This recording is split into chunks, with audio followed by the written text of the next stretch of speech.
Call to order. It is 6:05. Well, no, everybody in the audience and as well as the board members will please go ahead and silence your mobile devices, please. And I will ask Commissioner Brandon Pittman to lead us in our invitation tonight, if you don't care. Sure. Still, we thank you for the opportunity we've got to be here. And thank you, work for your edge of protection out in Mitchell County this week as these storms have passed through. We thank you, God, to a good start on our school year and the edge of protection you placed around our students as they transition to new places in our county.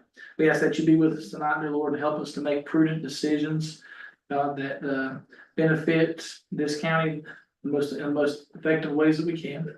Thank you, most of all, for your son, Jesus. And in God's holy name I pray. Amen. Amen.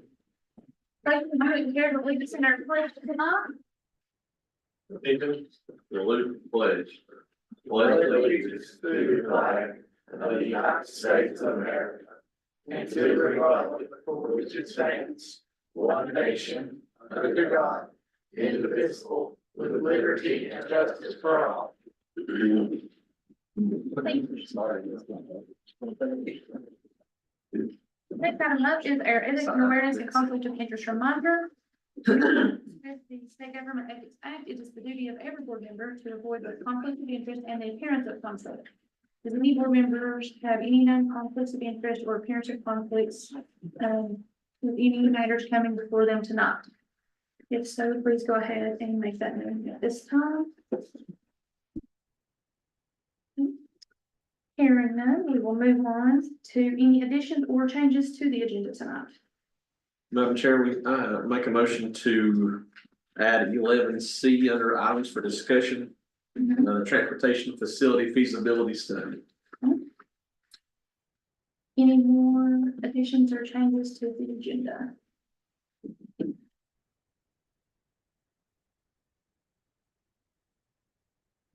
I believe there was one more that needed to be added. And it was the approval of our closed session minutes. And then I believe that there was one more. If we could add it to I believe it'd be under the consent agenda, item 12A, and that'd be the needs-based public school capital fund application grant. So we have 3 additions tonight. Do we have a motion to move forward with the adoption of the agenda? So moved. Thank you, Brandon. Do we have a second? Second. Thank you, Clayton. All in favor, vote by usual sign. Motion carries. Next item up is item 8, and that is going to be the approval of our minutes. And so the first set will be the approval of minutes for our September 3rd meeting for 2024. Everybody has had enough time to review those. We will need a motion to approve them.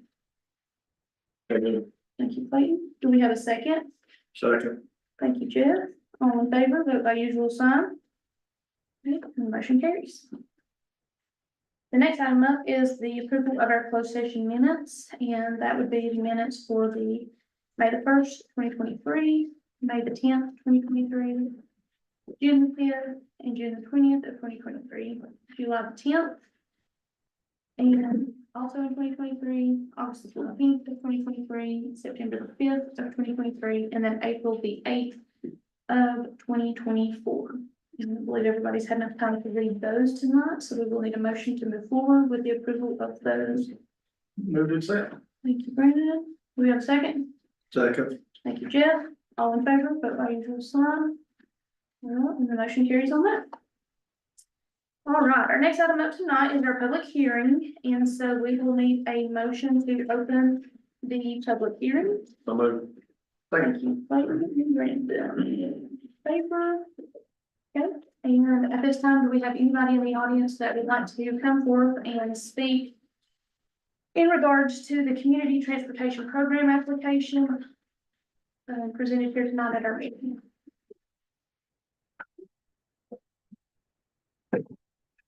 Hearing none, we will need a motion to close our public hearing. So moved. Thank you, Jeff. Second. Thank you, Clayton. All in favor? Motion carries. All right, anybody- What do we have to do with that now? So that's. If it's not need to be on the consent agenda for y'all to approve the amount. Any questions for- So. When you were talking with this Sheila. Did the public hearing need to be done this meeting? Can it, and does the approval, can it also be done this meeting? Yes, Or does it yeah, have it to has be- to be, because this is. Okay, so then we need to add that to the Okay. agenda, to Yeah. the consent agenda. I move that we add the application, program application, to the consent agenda. Can I get that right, Michelle? That'll work. All right. We have a motion on the table. Do we have a second? So that gets. Thank you, Jeff. Thank you, Brandon. All in favor?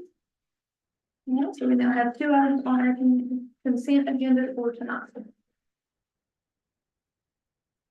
All right. Next item is gonna be item number 10, and that's gonna be our reports and presentations. And so we will invite Mr. Dustin Burleson to come on up. And his lovely Vanna White will assist him in the presentation. Alright. So thank you all for having me. As always, we try to give some updates on what's happening with Vibe. And we've got a few different things this time. If we go to the first slide is the Child and Family Specialty Plan announcement. And you guys are likely familiar with this, considering we have talked about this several times over the past couple of years. And you guys have been a great support for Vibe, really to continue being that regional, vendor that works in this population. However, the last budget, it did go through that, there would be bids on it for the statewide plan, and so on October 15th, the department announced that Blue Cross Blue Shield was awarded the Child and Family Specialty Plan. And so, although we, really don't think that's the right decision, we do respect that decision, and but there are some things that means. So one of the things is there's one plan, so Blue Cross will be managing all 100 counties in the state.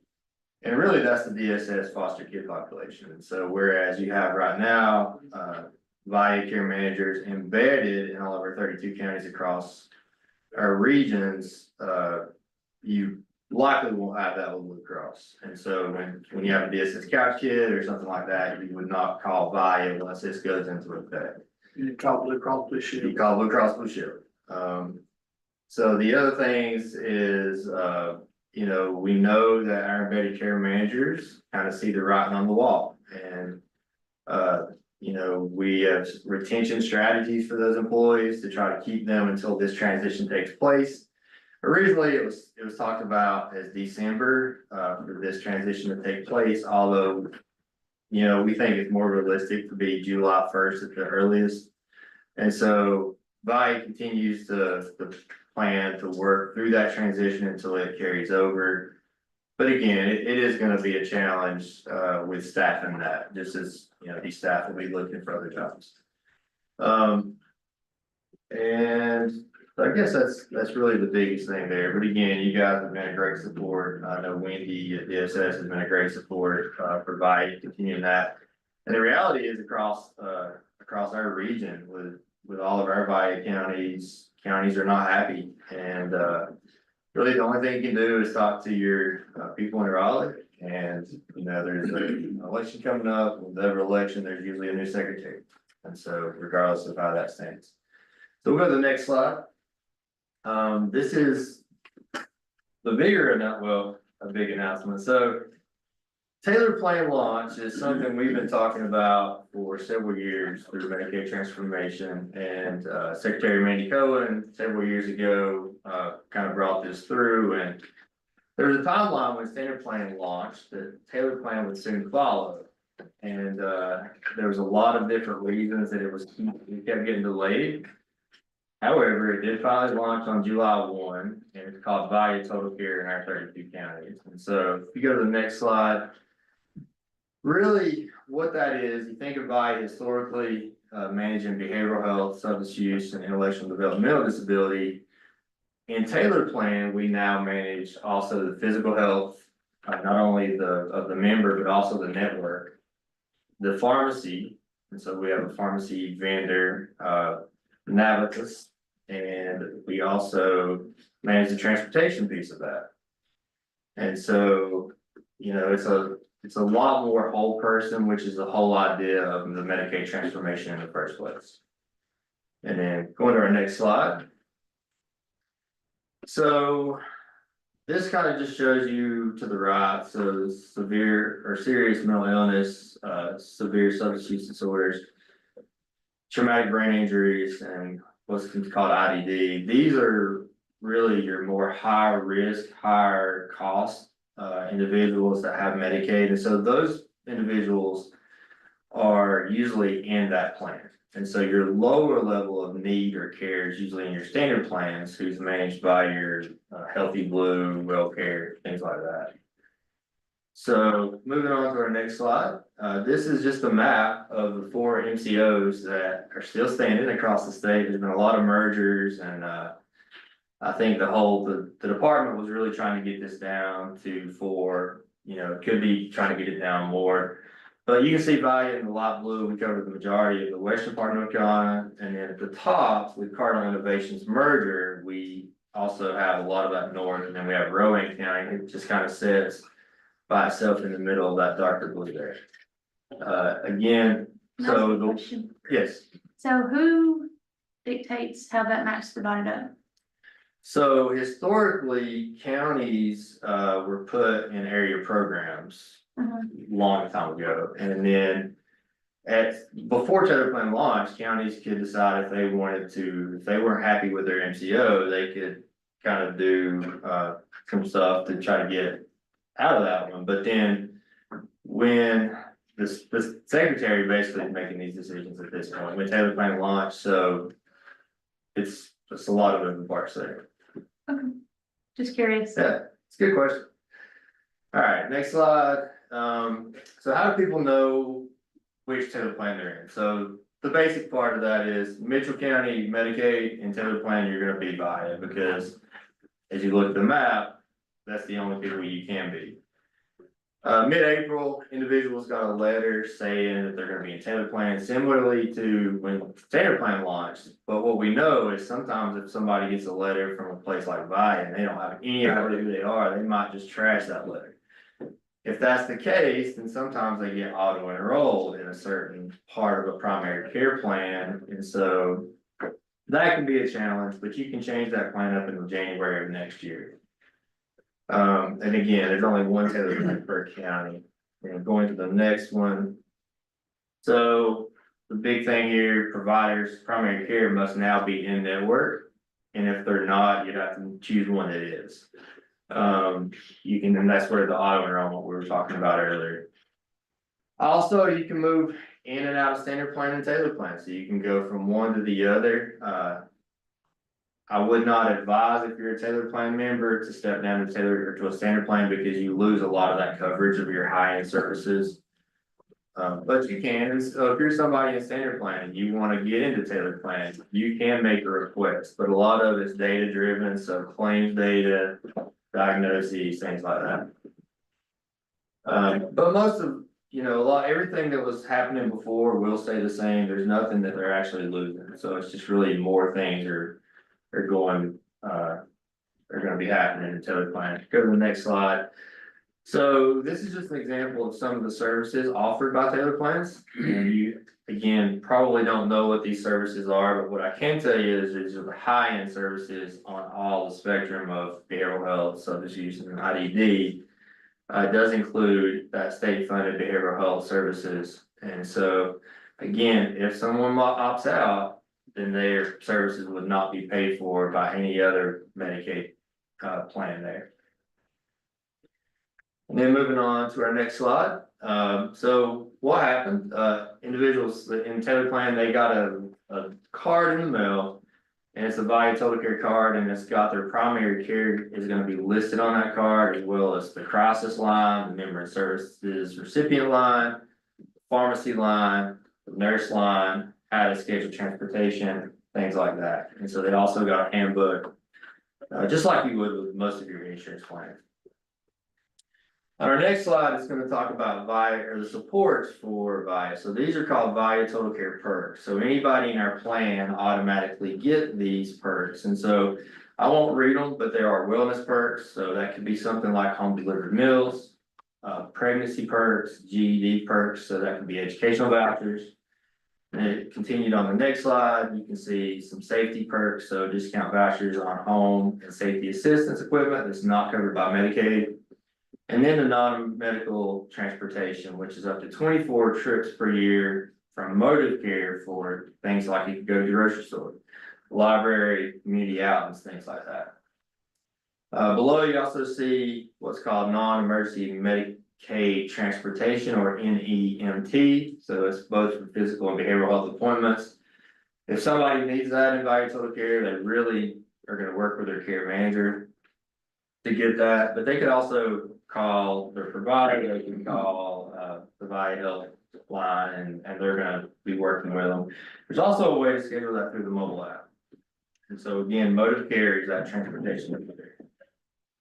And on our next slide. So this is just some examples of what VIA Total Care managers will be providing, so helping you arrange medical appointments, finding your medications. And really, just think of it as, you know, if you think of a wheel, it's got the spokes, so I guess it's the connection arms that go to everything and that whole person care that someone would need. And so it even supports transitions in and out of hospitals and nursing facilities. Also help you find resources for home maintenance, repairs, things like that, which we know can impact all parts of health. So going to the next one, transition a little bit.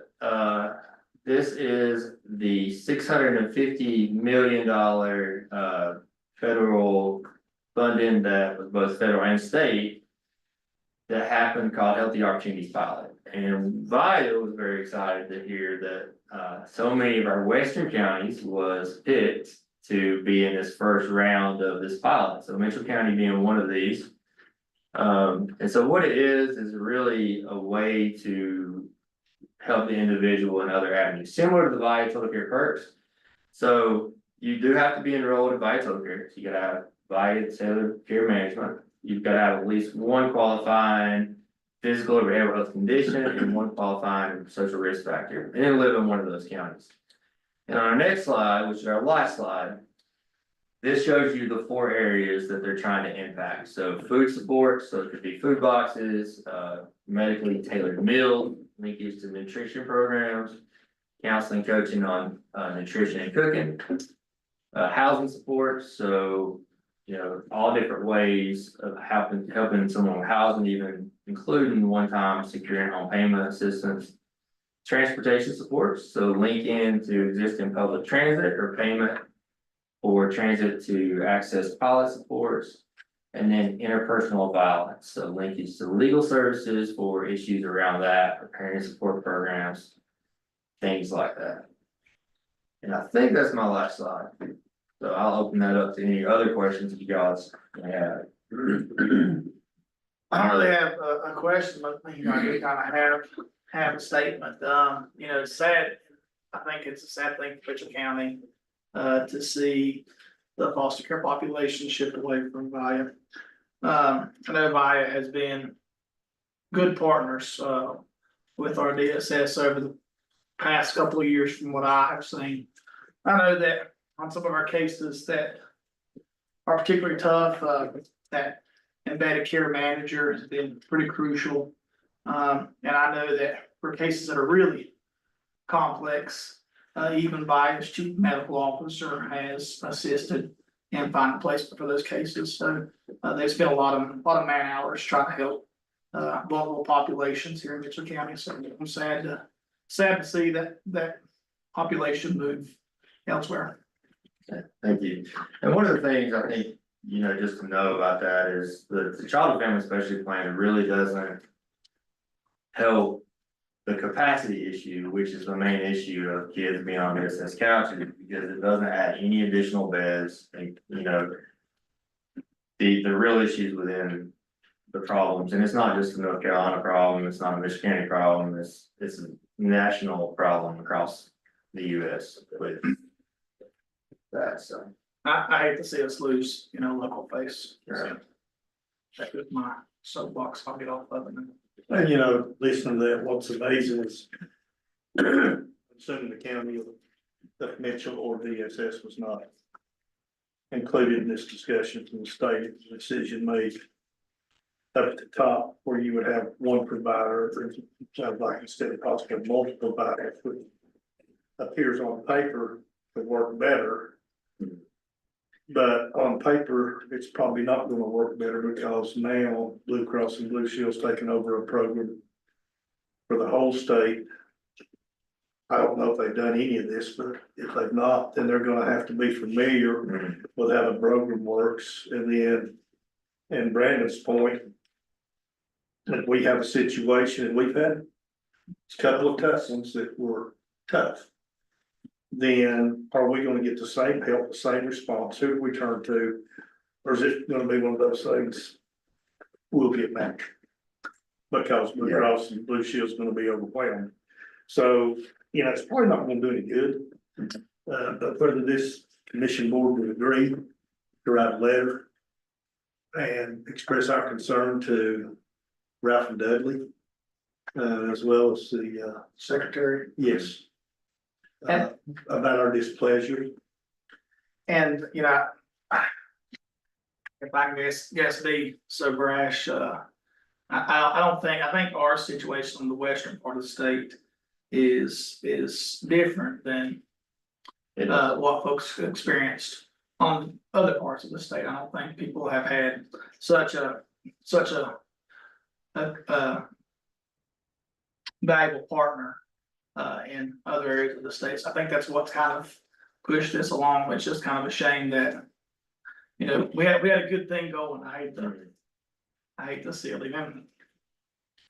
Yeah, I think you're right, it was a decision that, was driven likely by the whole 100 DSS directors, some had a bigger voice than others, over the past few years, and, as the budget bill went through, it just kind of was part of it, it's how things work, and so, some have, sent letters to the Association of County Commissioners, some of our other counties have. We're not here to ask you to do that, but that's certainly something if you want to do, we are, in support of, and, but yeah, I think, thinking of the board seats, right? So Vite gives every county 2 seats on our board. Is Blue Cross gonna do that? You're gonna be able to call somebody from Blue Cross at any point, anytime, so don't know the answer to that yet, we'll see. Sorry, I didn't mean to be Debbie Downer. I didn't want to give credit where credit's due, but you guys have done a great job. Thank you. Well, you need to say that. I mean, we've had outstanding help. I never had any problems with your agency. There's been certain cases I really don't know what we'd have done or where we'd have turned, Brandon. I don't know that other payees are gonna get their chief medical officer involved to help us find placement, but I'll be optimistic, so. Well, thank you, Dustin. Absolutely, thank Any you. other questions for him? This time? Ask me to write a letter, I need consensus to do so if that be the case. I put that in form of a motion. I'll second it. I'd like to say the letter before it goes out. Oh, for sure. I'm not saying it, so do not read it.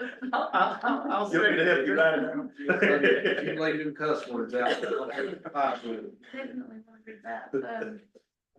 So, Yeah, I would send that the letter to the board and, let y'all take a look at it. all right. Get Dustin maybe to help me with the provide information. All right. The next item up is gonna be our board reports, and so I'll start on this side of the room. Have you had any? No, the past 2 weeks, no, I don't think so. I don't think so. I was trying to get and print my board report out, but I don't think I have that many things on there. Let's see here. We had a TDA meeting today. Kelly's gonna come through tonight, here a little bit and talk to you guys a little bit, and then I did attend a meeting yesterday about in the school system and the county and all of that, so I'll let the county manager speak a little bit to that, but the only thing coming out of that meeting is if we don't have an AI policy, I do think it would be very smart for this board to kind of direct Alan and whoever to work on that, I don't know. I got a little sketched out about all of the demos that they did with AI yesterday. But that's the only two things that I've attended in the past couple of weeks, so. Can I use Chat GPT right there? I policy? Yeah, right, AI. It's probably doing good. Yeah, it will write it for you. But yeah, what Harley, since she said county manager, just provide input. Basically, it talked about the clerk Deidre, Commissioner Masters and myself attended a artificial intelligence and how it's shaping the workforce and the impact of artificial intelligence over the next couple of years. And they said that we will see impact from artificial intelligence sooner than trends in past history. As early as 2 years, you'll start seeing some jobs being displaced. Those being anything to do with gathering data, I'll say it as a quick, and advanced manufacturing, a lot of the manufacturing area, if Steve was here, I'm sure he could talk about that, but just to make a short story long, that was about what we were discussing and just how it impacts. Definitely a little bit freaky. Clayton, have you, Haven't had anything. no meetings yet? Meetings over the last 2 weeks. Jeff, I don't think No. you've got chamber update tomorrow, Well, but. Sounds good. Alrighty, well, that was a very short item on our list tonight, so we'll move on to item 11, and so under items discussion tonight. Item 11A is going to be our TDA board appointment, so I will invite TDA Director Kelly Jones to come on up and speak to you all. It's so funny, I thought you were gonna do this for me, but it's fine. I can if you want. It's fine, it's fine. We have 5 openings on our board, which is a lot when you only have 8 people, but 3 of those, 1, 2, 3, we want to, ask that you just reappoint them. And that would be Harley as the commissioner representative, Spencer Boss as, Spruce Pine Main Street Director, or downtown Spruce Pine Director, and Matt Ward. I know his job changed from EDC to mapping, and you're like, how's that contributing? But we're hopefully before spring launching, trying to roll out some new maps, and we want them to be electronic and maybe coincide with the GIS. If that's, he's new in his position, he doesn't know how that would work with overlays. But it's something we want to work well with, and he still kind of is. He's still answering EDC emails and all the such, and we're working on a couple other things before the EDC board decides what they're gonna do. So we would like to see those 3 reappointed, and then we'll have 2 vacancies, and those vacancies have to pay occupancy tax.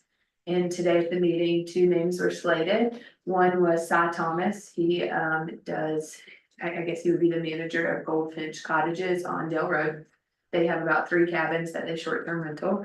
And then the next one, you met him, it was one of my first commissioner meetings last year. His name's Kevin Brown. He has an Airbnb on Halltown, and in his day job, he was I forgot that, but he was an engineer, so he travels a lot, so he's well traveled, and he said that's what he thinks would make him a great candidate. Not only am I paying occupancy tax, but I travel quite a bit, and his travel schedule that he looked at today would not conflict with any of our meetings besides one. So he thinks he would be also a vital to our board as well. And he came, he was, questioning where the money was going, how we're spending it. So he would be good to keep us on our toes as well. And so just, I'll add on to what Kelly was saying, one of the people that is rotated off is Misty. Her term is I had brought it up in a meeting a few months ago and said that she would be coming off, and so her schedule is not really allowing her to do that, so I think she's gonna be doing a lot of traveling in the near future.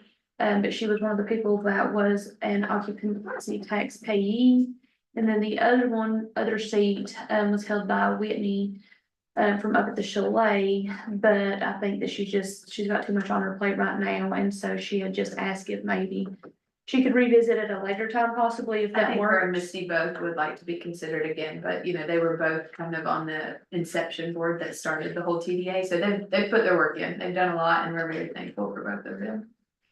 So, And so with those, for the appointments, are they 2-year terms, 3-year terms, or, do you know off the top of your head? Or Alan, do you remember for the setup of bylaws, it's been a couple years? I would have to look that up. Some are 2, some are 3, I It's a think. big season. Well, I don't know about. So would it be somebody that would be appointed to finish out Whitney's term, since she's in a 3-year spot? No, Should be. they would have to finish out her term, and the other one should be a 2-year term, right? I'm Yes, pulling up, I think it's on our county website. it is.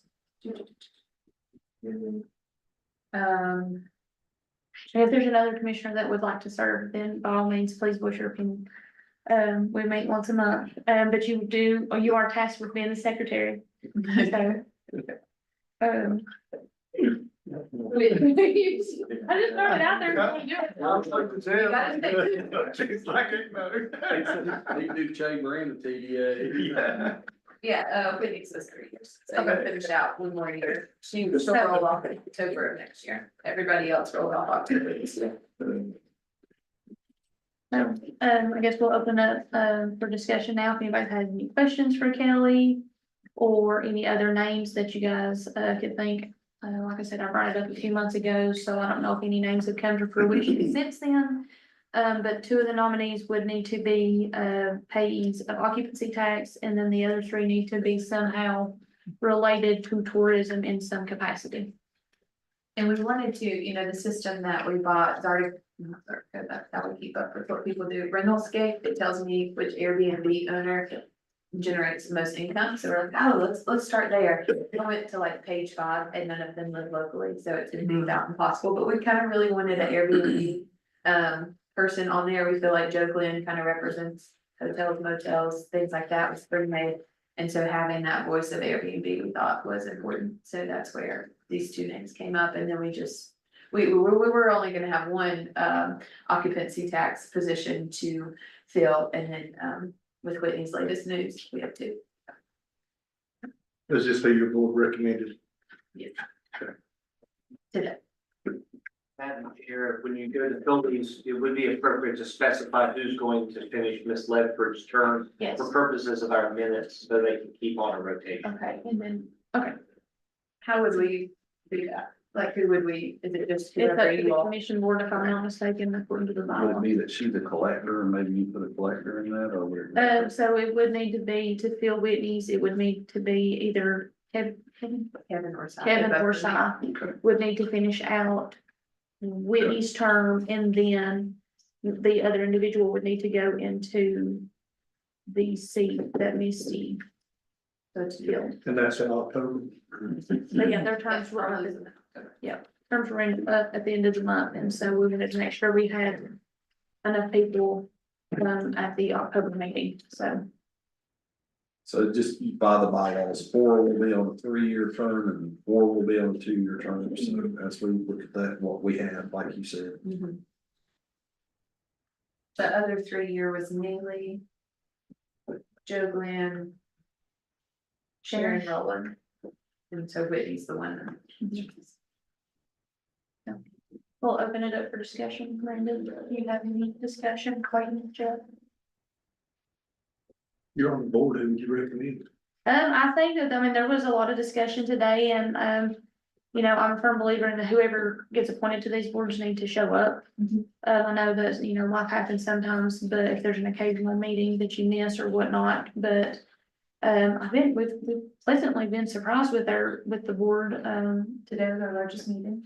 oh, yes, so we're consistently having guests, so that is good, and so they're pushing information out, and there's a good collaborative between the board and Spencer and the chamber and everything, so I'm good with whatever the board would like to do. I don't know if I have a recommendation on who finishes out Whitney's and who, comes on 3 years. It might be biased, I know Si better, but that's about the only recommendation I have. And he does have a background in hospitality, if I'm not mistaken. I think that his degree's from App in hospitality and tourism. That's what I was thinking. I think I'd like him on the The 3 year or The long, the long term, you know, whatever it is. So, His background's in hospitality, so. Yeah. I think so too. And you can bring Mr. Brown back, correct? Yeah, for In sure. a year, Yeah, he might not, enjoy it, or I think he will, but. I guess a good recommendation. He's engineer that travels. Yeah. Yeah, nah, I gotta make sure he, it works for And his he did schedule. his Airbnb's, right before the old Buckstone place, or it is Buckstone, it's right before that, on the right. All right, I'm making that one down. So side built or to replace Misty, Kevin to replace Whitney. And then, Matt.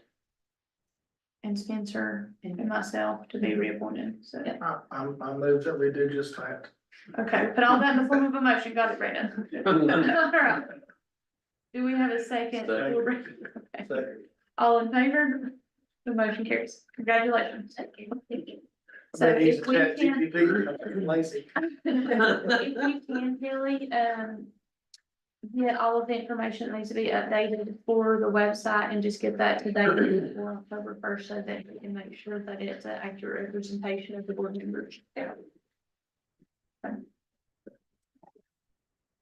Okay, our next item up tonight is going to be 11B, and that's going to be our hospital transportation policy. And I see Mr. Wade out here in the audience, but I will allow county manager to start this out, and then invite Wade up whenever you Yeah, feel. so I'll start it out and, I know we've had, some discussion on our transport policy, so about 3 or 4 months ago, the board voted to look at redoing the transport policy. And so they restricted transports to, basically life and death emergencies only after, 5 o'clock? And so the reasoning behind that was that, we only have 2 ambulances covering night shifts. So if there was an emergency and one was doing a transport, we would only have 1 vehicle to respond.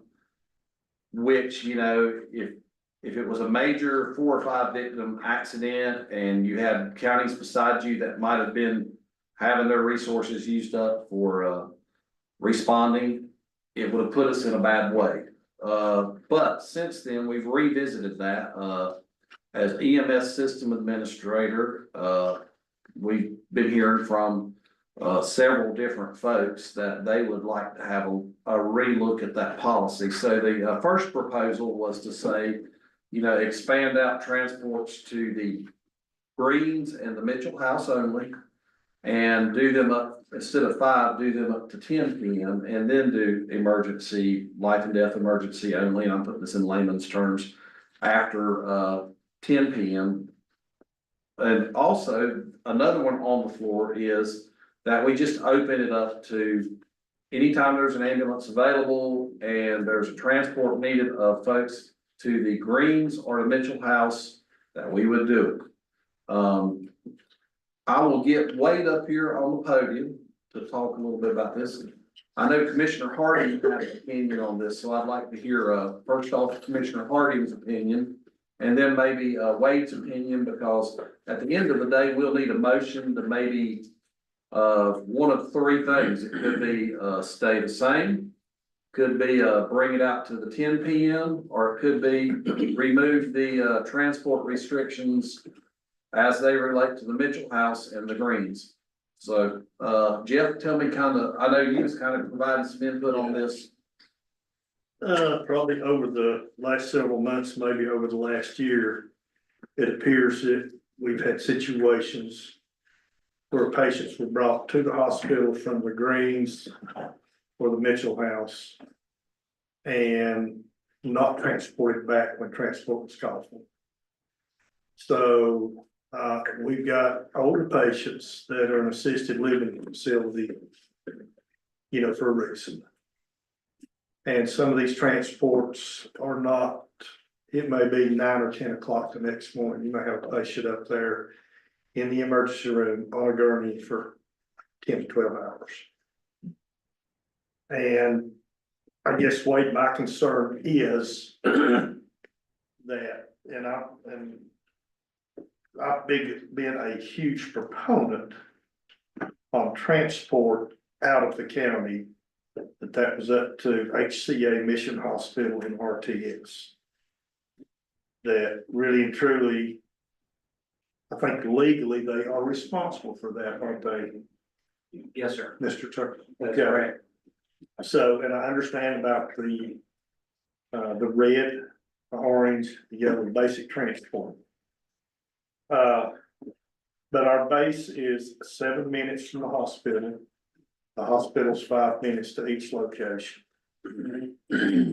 So, and not all of these folks that we would be transporting are Michigan residents, but they are residents of those facilities. And I can remember in the conversation several years ago, I asked Mr. Sullivan a question because we had such a terrible time at a lifeguard. If there would be any issues in transporting those patients back to those facilities, and he said no. There would not be. So I understand we're down to 2 trucks after 7 p.m.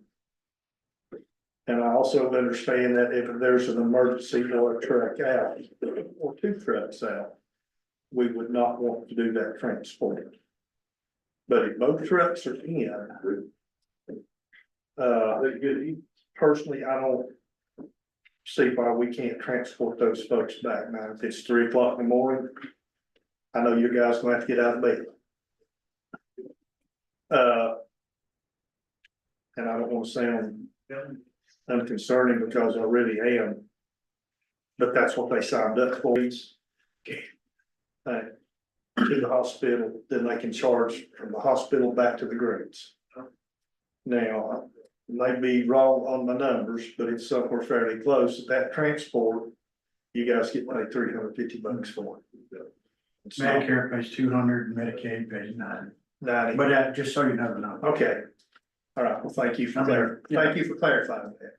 I mean, damn, a big deal. Yeah, so, my concern is for the older folks that are there. My mother, because of her health condition years ago, had to spend time in the emergency room. It was a non-life threatening situation. And we would be in the ER at Spruce Pine for 6, 8, 10, 12 hours waiting for her to be transported to Mission because it was non-life threatening. And I think it's very hard on these folks to go through that. And here again, we went through a situation probably about 3 weeks ago with our daughter. Appendix issues. Found out about 11 o'clock that night, started at 5 o'clock that afternoon, found out about 11 o'clock that a room had been approved. Admission on the pediatric board. RTS was notified at 11:05 p.m. RTS had 2 trucks at the hospital. That night I witnessed them. They left at those patients. Guess what?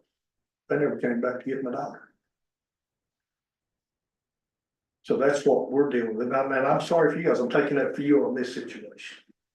My daughter gets transported at 9:30 the next morning, goes into surgery right as soon as she gets there. And then when the second shift nurse comes in, she said, "Hey, we had a bed ready for you last night." What happened? I said, RTS, your transport didn't come back to get my daughter, so she and her mother got to sleep in the emergency room. So and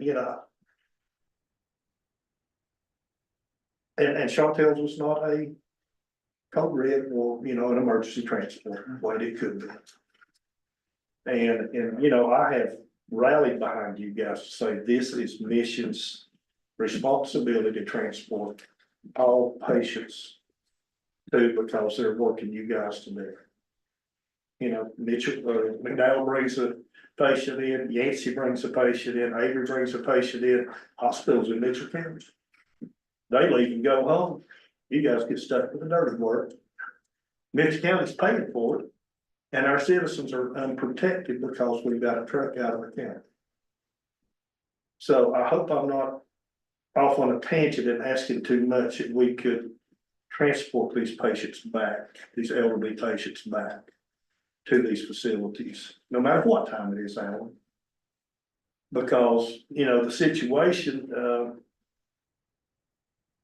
RTS, we had an 84-year-old hospice patient from the Greens, 12:30 a.m.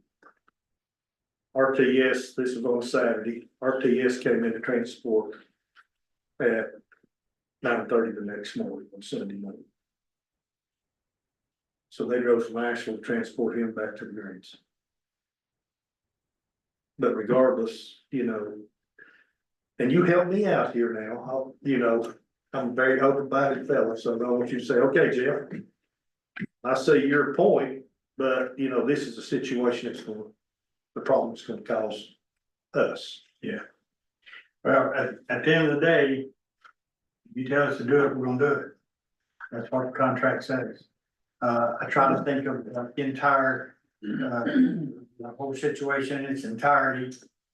We met with Amber, the nurse manager.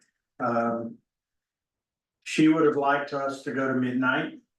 Because when this started being talked about, we started, gathering our information. She'd like for us to go to midnight. Our team had mentioned 10 o'clock.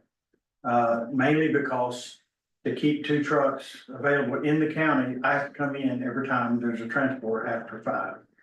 So, I can't come in that much. I come in when there's a red transport, life threatening, I come in, I'm in a second truck. I have 2 trucks in the county. So that's when we went through all that and it's worked. The discharges, we've met with the facilities. They would just as soon it be the next morning before they got brought back, mainly because they have a skeleton crew. So can't tell you how many times I've walked around trying to find somebody to sign my paperwork. And, because they have a skeleton crew. I know the ER would like to get them out. There's time constraints and different things like that. So that's why we had said, well, could we start it, extended it to 10 o'clock? That would help the ER. Got to understand shift change at 7 p.m. at the ER.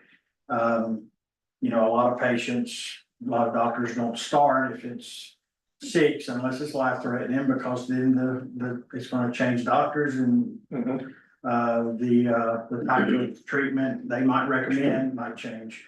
But a lot of times in that time frame there are discharges. That's why we'd recommended that it should help the ER and it won't be too taxing to our 24-hour medics. I know, and people say we all get to sleep at night. Well, if they're asleep, they have to get up, but a lot of times they're not. And so I'm trying to make sure you think about the safety aspect of it. And yes, that's the price of working 24-hour shifts, they have to get up and do it. So as I said, we will do whatever y'all tell us to do. If that's what you want done, because I got a meeting Thursday.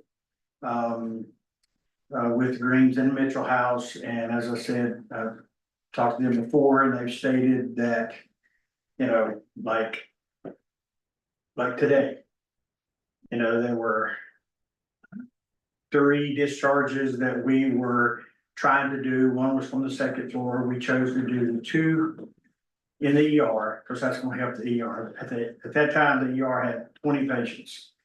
So we do have a policy that if the ER is surging, that we take them no matter what time it is, whether they're bed bound, wheelchair bound. And that's the other thing, we do not get paid if they can stand up. Insurance, Medicare, all that does not pay. But we've stated that if the ER is surging, it doesn't matter. Can I ask you a question on that? If they're able to stand up, why in the Mitchell House of the Greens? They do it during the day. They don't have transportation at night. Neither one of them has transportation at night.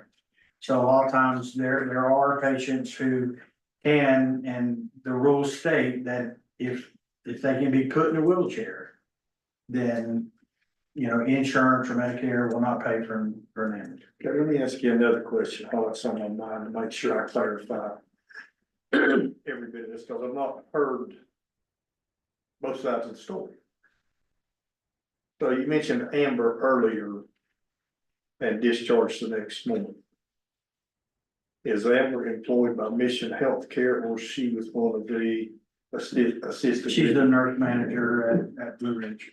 So my understanding was from the nurse manager, they would prefer discharge and you guys pick up the next morning. Did I hear that correctly? No, not from Amber, the facilities, like Jennifer at the Greens. You know, they will take the patient. So the Greens and the Mitchell House. Because they have a skeleton stay. Yes. Are saying don't bring them back till the next morning until we. They won't refuse them for sure, but when asked, they're like, if they can wait till the next morning, it'd be good. Thank you for that clarification, because I thought you were talking about either of those two entities. I thought you meant.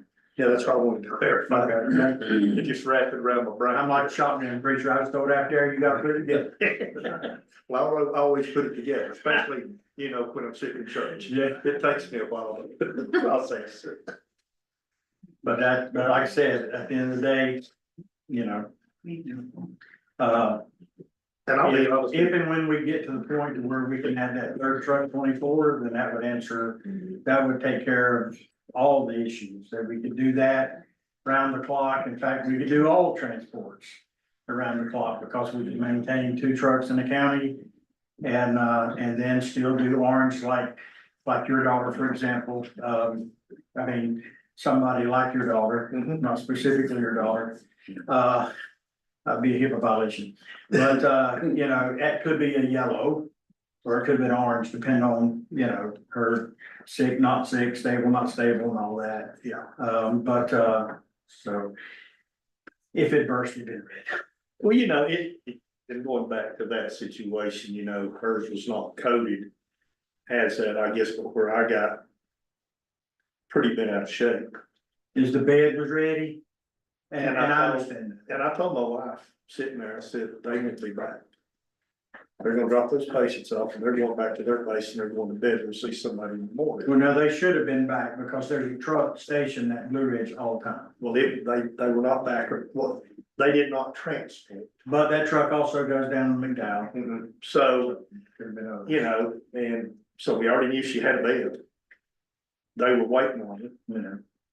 and that's why we've said, if it's an orange transport, then it's probably not life threatening, but if the doc says, you know, they're waiting on her, it's an immediate intervention, we're taking oranges too, because you don't want somebody laying up there hurting when it could be fixed. But in case, in your situation, you know, it wasn't gonna happen to the next day anyway. That's why we'd said, you know. oh, no, I wasn't even Right. referring that on you guys. No, No, don't want you to hear that. I was I didn't. pissed off at RTS and Mission. Yeah. And I expressed that conversation the next morning when I walked in the ER. And then I guess I proceeded to call county manager, and he heard my frustrations. Valid, very valid. So, but it was a very frustrating thing knowing on my end how the system worked, and they were supposed to be taking care of that. And they didn't do their job. Just like before, they didn't do their job, and it was putting every bit of pressure on y'all to do transports. I mean, And what, they- the last 6 months, 3 months, it's gotten better, but before then, it was terrible. Oh, yeah. No. Mission. Yes. So a third truck that costs, what you're saying, what's Craig's quote on the third truck? If we had our third nighttime truck, 270, it'd be $270,000. 250, 270. 250 to 270. That fixes all the problems and rectifies the transport discussion. But it costs money, and that's another consideration to throw into this. When is their contract up? It got, Yep, 26. we should start next So. I was gonna spring. say- Next month, you start calling it? Yeah, we can. I just wanna make sure we weren't gonna run out of time to discuss like what that looks like. So we're good. You know, and I just wanted to make a point tonight. If we all need to think about this, if we all need to look at numbers. And analyze this situation and see what's gonna be best for the patient, for the community. And for our provider, that at the end of the day, that's what we all, that's what I do. I won't speak to these other guys. But that's what I do. The city, Sure. and however it works out, but I think, you know, if Blue Ridge can provide. Numbers. Is it 1 a week, 2 a week, 4 a week, et cetera? And sometimes it's 0 a night and sometimes it's 3. Yeah, You know, kind of, we've taken a lot from those facilities today in. Which, you know, like I said, whatever y'all say, that's what we're gonna do. Just when it was brought to my attention, we just started talking, my leadership team, the Greens, Blue Ridge, and I guess the assumption was, you know, 10 o'clock's better than 5 o'clock. Actually, we was doing it up to 7 o'clock, but anyway, you know, 10 o'clock's better than that time, but it's whatever. you know, and it would still leave 2 counties in the truck. Or 2 trucks in the county. The only difference, that truck would be en route. But it would still be located in the county. It's still in the county, and that's very true. Once it goes through those ER doors, it can divert up until the time they get to the ER. Once they go in, they gotta stay with that patient. So then you're only looking 30, 35, depends on how long you gotta walk around looking for someone to sign your paperwork. But after that, so, you know, during that time, that's why I'd initially said 10 o'clock, cause I can commit myself to coming back in if I need to. We do have a couple other folks few other folks, well, several that live around the county that said if they could, they would come back in if they needed to, that kind of thing. We just wanna make sure there's no worse feeling than to roll up on a multi-car accident or anything of that nature and just not have enough. And it don't happen that often, but when it happens, it's horrible. How much is an ambulance out of commission if they do a transport, say, from EMS base to hospital? Well, I'll say this, from hospital, because the EMS base, if they get that call, they'll stop. And then We use 30 minutes. So how much? Yeah, about 30 minutes. 30 minutes to do a Yeah, transport? because there's only 5 minutes, you know, each location, the time to unload the patient and go in and do all that, so. I mean, we usually generate an hour for a transport or discharge like that. Mhm. But, you know, that truck would be completely out of commission for, you know, 30 minutes. Do the assisted living facilities work on a 12-hour, 8-hour transition shift? Do you know? I think it was. So. This is not gonna sound good or right, the way I'm gonna say it. So you got one facility who's the hospital saying, let's get these patients out. You got another facility, which is the assisted living, say, we'll take them, but we'd rather you bring them in after 7, 8. Yeah, I mean, they can't deny it. Yeah, I understand. So we all sit here with That's the piece of the puzzle we've not heard before tonight. it is not hard. Um, First time I ever heard.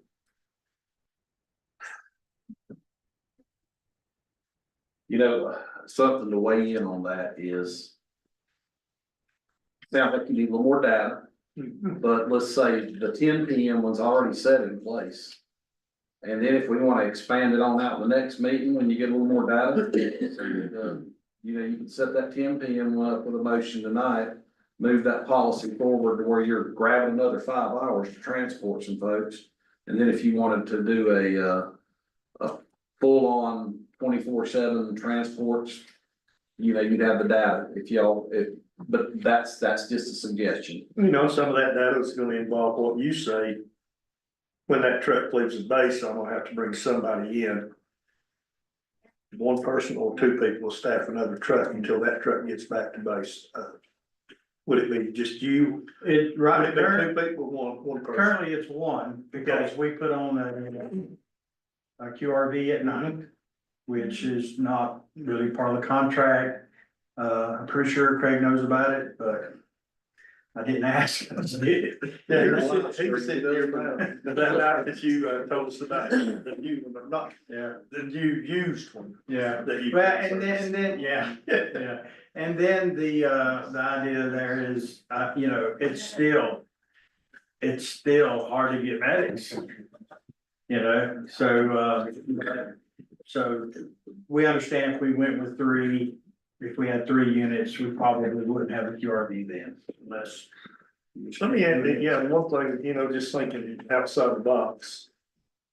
If we could look at call volume, what that call volume entailed after 10 PM. Then if we did staff another truck, maybe it could be an EMT advanced and a paramedic, or maybe an EMT and an EMT advanced just for situations like this. And then if you did have an emergency, you take a paramedic that was gonna be on this truck and put them with one of the EMT advanced, so that way you'd have a paramedic on every truck, Yeah. maybe not 2 paramedics on every truck. And the advanced EMTs, their scope of practice has expanded. It started July 1st, and we're currently doing that. There's a few, I mean, they can run a whole code, intubate. There's a few guys that can't push, they can't intubate them. There's a few, obviously some pain medication, that they can't push, and there's a few cardiac that they can't push, but they have expanded mainly because down east, it's even harder to get medics. So let me ask you this on that But statement. an A and a B would do that at night pretty good. Well, let me ask you this. And this is gonna be a stupid question, but those ones you mentioned that they cannot do. Would that be immediate life threatening, that drug? No. Okay, until somebody else arrived on scene that could, okay. So currently, if we could do A and Bs, advanced and basics for that 3rd truck at night. You know, it would cost a lot less, and hopefully we'd still have that QRV paramedic that. So what does the numbers like that, what, you know, off the top of your head? No, I Or you didn't can just get actually, them like. cause that hadn't been an option. So you could get us true numbers. Yeah. In a month. Yeah. In now. Preferably 2 weeks. I can have even more. Okay, I'm just curious, but I'm also a data nerd, so could you send a list of all of the stuff that changed? The protocol or whatever that these can now do, as of July, we send that to Alan and distribute it to us. I mean, that's the thing, when you've got a paramedic on the truck, you got an ALS truck. Yes, You know, there's a lot of counties around us, some don't, but some do, they run paramedic basics.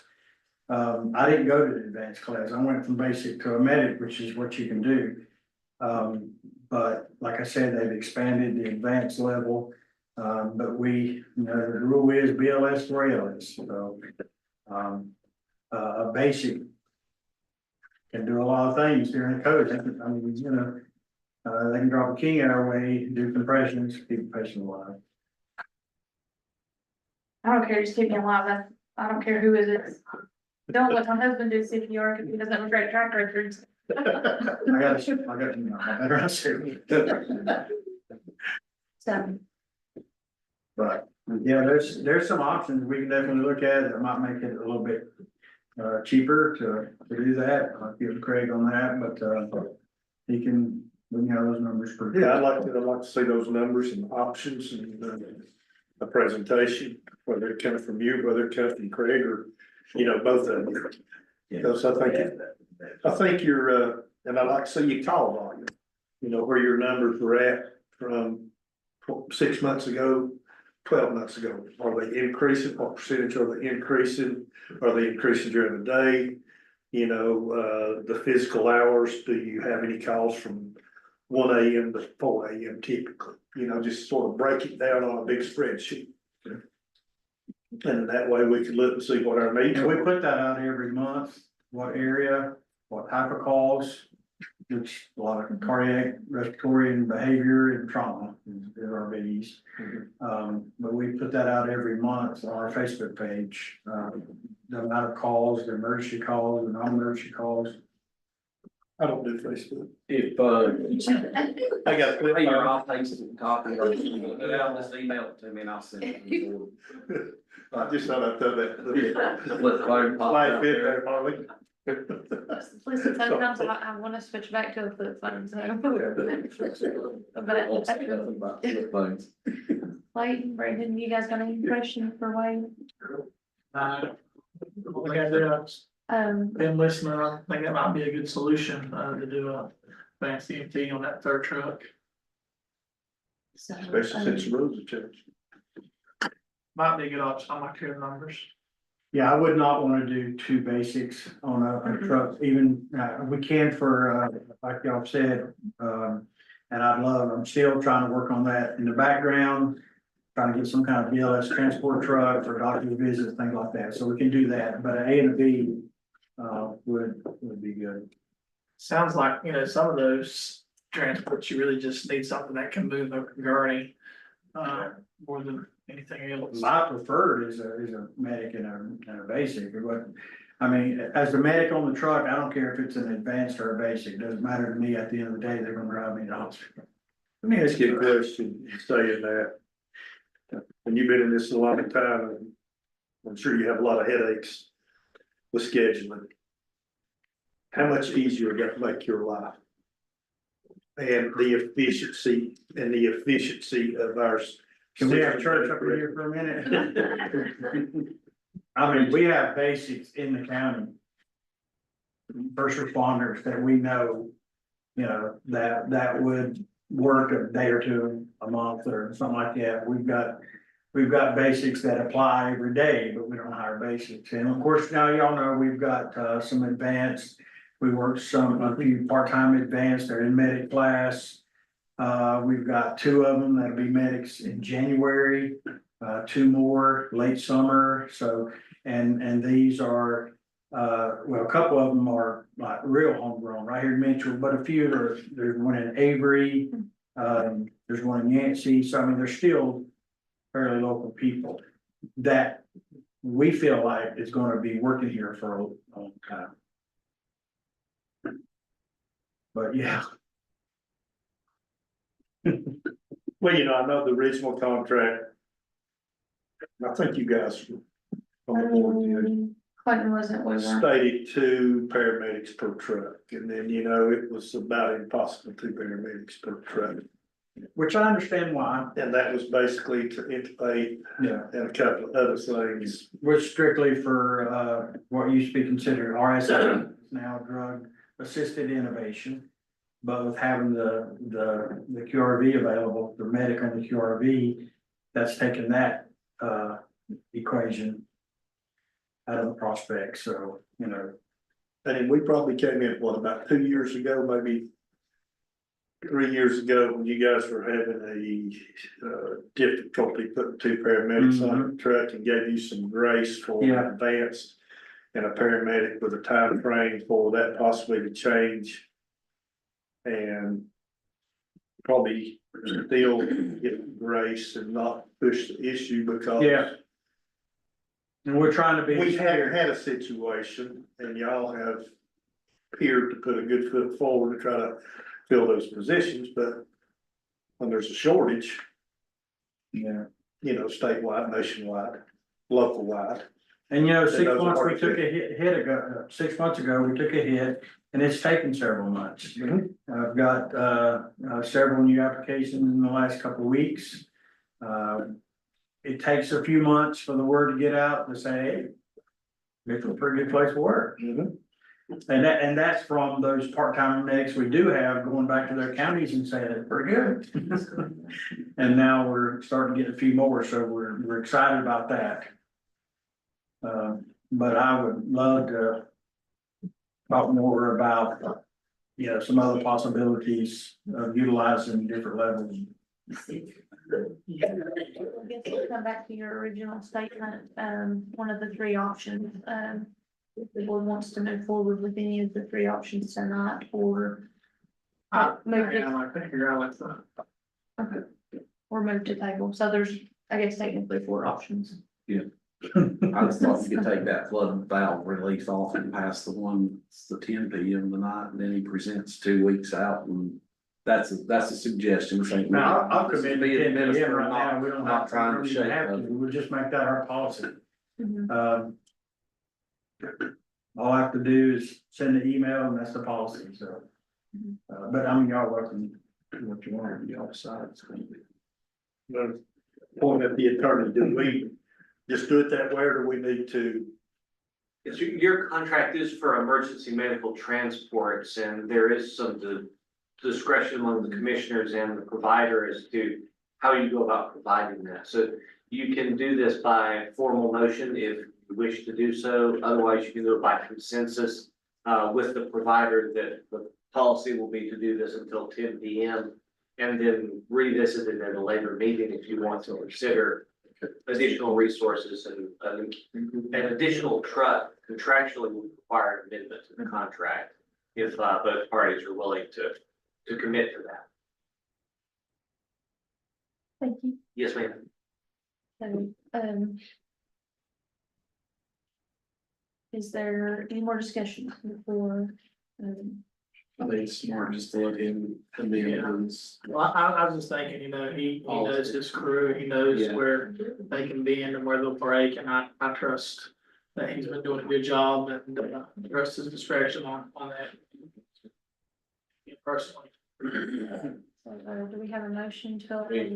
Ask him to come back 2 weeks. Yeah, you're coming back in 2 weeks, right? Can you get back? I've already told Deidre to put them on the agenda with some numbers and some discussion on different avenues. Right. You know, things that you wouldn't mind to see. I would care to hear those things. Okay. For sure. So you put that on Like a plan. the form of motion. Put that in form of a motion. So the motion consists of, Mitchell Medics will, change the time of their regimen torch from 5 to 10 p.m. Interfacility. Inter-facility, sorry, Yeah. sorry, I misspoke. And just for clarification, is that in our facility within the county or outside the county? Within the county. Yeah. In the county. Specifically the grants and the Mitchell Towers. We typically defer those as, discharges. You know, being discharged from the hospital instead of, it's really not an interfacility, it's an actual discharge, whether they go home or to the greens or whatever, but anyway. So Clayton, you said you put that in the form of a motion. Do we have a second for that motion? So, Thank you, Brandon. All in favor? Right, motion carries. Thanks, Wade. See Thank you in a y'all. week Thank you. So, with all your data. 2 weeks. I'm sorry, y'all, but I'm going to take a 5-minute recess. So moved. We need to start to do that. I think I might be one. Okay. Second. Thank you.